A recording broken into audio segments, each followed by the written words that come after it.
What if self-care wasn't about doing more, but about doing less, more gently? We tend to picture self-care as face masks and bubble baths, and those are lovely, but for me, real self-care looks quieter, smaller, simpler. It's not flashy, it's daily, it's honest, it's what keeps me afloat. And for a long time, I didn't realize just how much I needed that. This is my ordinary world, waking up already thinking of everything I haven't done, a to-do list that grows faster than I can cross it off, the noise of podcasts, deadlines, tasks, and a sneaky little voice whispering, "You're falling behind." That's where I was when I realized something had to change, and the call to adventure. It wasn't dramatic, it was just a quiet truth. I want to feel good in my life again. But even that call came with hesitation, because let's be real, when the world is telling you to hustle, slow care feels radical. There was a part of me that doubted it would be enough. Could simple habits really shift how I feel? Then came the mentors in the form of trial and error. Listening to my body, watching what drained me and what restored me, and that's how I found these 10 habits that over time became my foundation. The first was movement. Not punishing workouts or tracking calories, just moving. A walk, yoga, stretching, enough to get me out of my head and back into my body.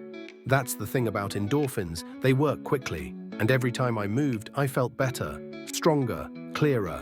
Next was focus. I stopped chasing massive productivity and started asking myself one question. What's the one thing that actually matters today? Just one. And suddenly, my days felt doable. Lighter, I could breathe again. Then hygiene, but make it simple.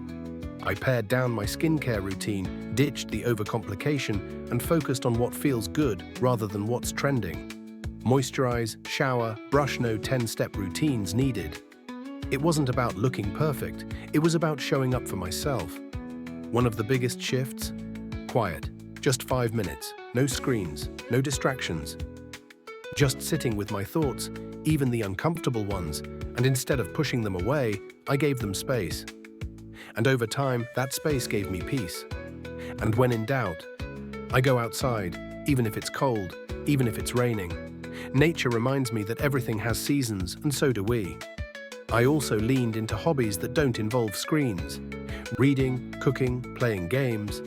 Things that ground me, that bring me joy, that pull me away from scrolling and gently back to the present. Sleep. Let's talk about sleep. I used to see it as a luxury. Now I treat it as essential. Not just more hours, but better hours.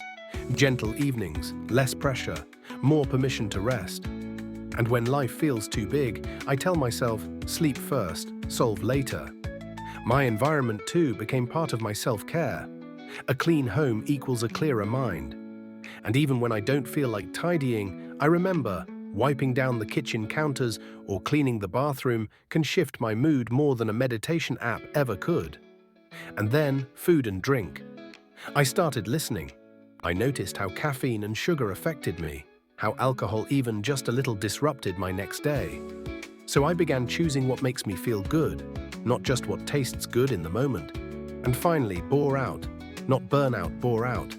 When life starts to feel flat and repetitive, that's when I know it's time to shake things up. A new place, a new recipe, a little day trip. Something that reminds me I'm alive. These 10 habits aren't glamorous. They're not always Insta-worthy. But they change the way I experience my life. Not all at once. Not perfectly, but slowly, gently, sustainably. So if you're tired, overwhelmed, or just unsure where to begin, maybe start here. Pick one, see how it feels. Then another, because self-care doesn't have to be a project. It can be a pause, a soft reset, a daily whisper reminding you that you matter too. And the best part? These habits don't require anything but your presence. And that, to me, is the most beautiful form of self-care there is.